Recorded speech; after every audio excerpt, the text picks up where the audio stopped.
ಒಂದಾನೊಂದು ಕಾಲದಲ್ಲಿ ಈತನಿಗೆ ಮಾತಿಗೂ ನನ್ನ ಅದೃಷ್ಟವೇ ಸರಿಯಿಲ್ಲ ಎನ್ನುವ ಕೆಟ್ಟ ಅಭ್ಯಾಸವಿತ್ತು.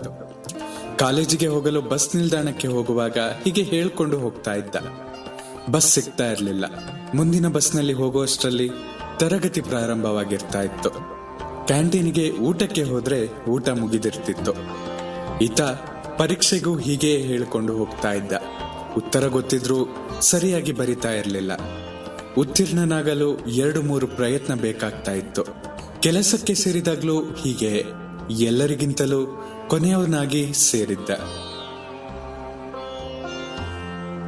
ನಮಸ್ಕಾರ, ಕೇಳ್ತಾ ಇದ್ದೀರಾ ಅವಿಭಾಜಿತ ಪಾಡ್ಕಾಸ್ಟ್. ನಾನು ಸಂಕೇತ್ ಭಟ್. ಈತನಿಗೆ ಇದೆಲ್ಲ ಅನುಭವಿಸಿ ಬೇಸರವಾಗಿ ಹೋಯಿತು. ಸರಿಯಾದ ಊಟ, ಬಟ್ಟೆ, ಆಶ್ರಯ ಸಿಗ್ತಾ ಇರಲಿಲ್ಲ. ಶಾಂತಿ, ಸಮಾಧಾನವಿರಲಿಲ್ಲ. ಜೀವನದಲ್ಲಿ ಉತ್ಸಾಹವೇ ಉಳಿದಿರಲಿಲ್ಲ. ಜೀವನವೇ ಜಿಗುಪ್ಸೆಯಾಗಿ ಹೋಗಿತ್ತು. ಸತ್ತರೆ ಸ್ವರ್ಗದಲ್ಲಿ ರುಚಿ ರುಚಿಯಾದ ಊಟ, ಗಾನ, ನರ್ತನ ಎಲ್ಲವೂ ಸಿಗಬಹುದೇನೋ ಎನಿಸ್ತು.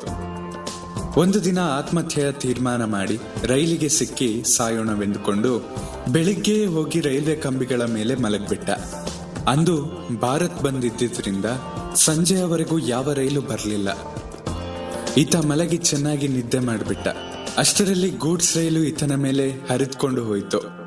ಮರುಕ್ಷಣವೇ ಸತ್ತು ಸ್ವರ್ಗದ ಬಾಗಿಲಲ್ಲಿ ನಿಂತಿದ್ದ. ದ್ವಾರಪಾಲಕರ ಊಟದ ಸಮಯವಾಗಿದ್ರಿಂದ ಬಾಗಿಲು ಮುಚ್ಚಿತ್ತು. ಈತ ಕಾಯುತ್ತಾ ಪಕ್ಕಕ್ಕೆ ತಿರುಗಿ ನೋಡಿದಾಗ ಈತನಂತೆಯೇ ಇರುವ ಮತ್ತೊಬ್ಬ ನಿಂತಿದ್ದ. ಅವನಿಗೆ ನಮಸ್ಕರಿಸಿ ತನ್ನ ಪರಿಚಯ ಹೇಳಿಕೊಂಡು, ಭೂಲೋಕದ ಜೀವನ ಸಾಕಾಗಿತ್ತು, ಸ್ವರ್ಗದಲ್ಲಾದ್ರೂ ಚೆನ್ನಾಗಿ ತಿಂದುಕೊಂಡು ಸುಖವಾಗಿರೋಣ ಎಂಬುದಕ್ಕೆ ಬಂದಿದ್ದೇನೆ. ನೀವು ಯಾರು, ಯಾಕೆ ಬಂದಿದ್ದೀರಾ ಎಂದು ಕೇಳಿದ. ಆತ ಗಹಗಹಿಸಿ ನಕ್ಕು, ನಾನು ಬೇರೆ ಯಾರೋ ಅಲ್ಲ, ನಾನು ನಿನ್ನ ದುರಾದೃಷ್ಟ. ನೀನು ಇಲ್ಲಿಯೂ ಸುಖವಾಗಿರದಂತೆ ನೋಡಿಕೊಳ್ಳಲು ನಾನು ನಿನ್ನೊಂದಿಗೆ ಬಂದಿದ್ದೇನೆ ಅಂತ ಹೇಳಿದ. ಈತ, ಅಯ್ಯೋ ನೀನು ಇಲ್ಲಿಗೆ ಯಾಕೆ ಬಂದೆ ಎಂದು ಕೇಳಿದ. ಅದಕ್ಕೆ ಆತ ಹೇಳ್ತಾನೆ, ನೀನು ನಿನ್ನ ಇಡೀ ಜೀವನದಲ್ಲಿ ನನ್ನ ಅದೃಷ್ಟ ಸರಿಯಿಲ್ಲ, ನನ್ನದು ದುರಾದೃಷ್ಟ ಎಂದೇ ಹೇಳ್ತಾ ಇದ್ದೆ. ಅದಕ್ಕೆ ನಾನು ಯಾವಾಗ್ಲೂ ನಿನ್ನೊಡನೆಯೇ ಇರ್ತಾ ಇದ್ದೆ. ಈಗಲೂ ಬಂದಿದ್ದೇನೆ ಎಂದ. ಈತ, ನನ್ನಿಂದ ತಪ್ಪಾಯ್ತು, ನಿನಗೊಂದು ದೊಡ್ಡ ನಮಸ್ಕಾರ. ನಿನ್ನಿಂದ ಬಿಡಿಸಿಕೊಳ್ಳಲು ನಾನೇನು ಮಾಡಬೇಕು ಎಂದು ಕೇಳಿಕೊಂಡ. ಆತ ಹೇಳ್ತಾನೆ, ನನ್ನಿಂದ ತಪ್ಪಿಸಿಕೊಳ್ಳುವ ಸರಳ ಉಪಾಯವೆಂದ್ರೆ ಯಾವಾಗ್ಲೂ ನನ್ನದು ದುರದೃಷ್ಟ ಎಂದುಕೊಳ್ತಿರ್ಬೇಡ. ಯಾವಾಗ್ಲೂ ಒಳ್ಳೆಯದನ್ನೇ ಯೋಚಿಸ್ತಾ ಇರು, ಒಳ್ಳೆಯದೇ ಆಗುತ್ತದೆ. ಈಗ ನಾನು ಹೋಗುತ್ತೇನೆ, ನೀನು ಕರೆದರೆ ಮತ್ತೆ ಬರುತ್ತೇನೆ ಎಂದು ಹೇಳಿ ಭಾರಿ ಶಬ್ದವನ್ನ ಮಾಡ್ತಾ ಹೊರಟು ಹೋದ. ಭಾರಿ ಶಬ್ದಕ್ಕೆ ಈತನಿಗೆ ಎಚ್ಚರವಾಯಿತು. ಇದೆಲ್ಲ ಕಂಡಿದ್ದು ಕನಸಿನಲ್ಲಿ ಎಂಬ ಅರಿವಾಯಿತು. ಅಲ್ಲಿಂದ ಎದ್ದು ಬಂದ.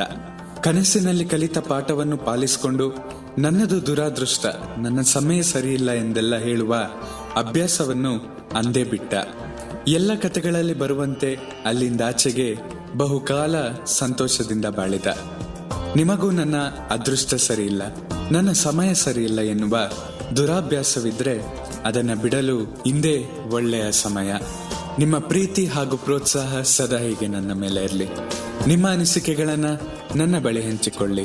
ಸದಾ ಕೇಳ್ತಾ ಇರಿ ಅವಿಭಾಜಿತ ಪಾಡ್ಕಾಸ್ಟ್. ನಾನು ಸಂಕೇತ್ ಭಟ್. ಧನ್ಯವಾದಗಳು.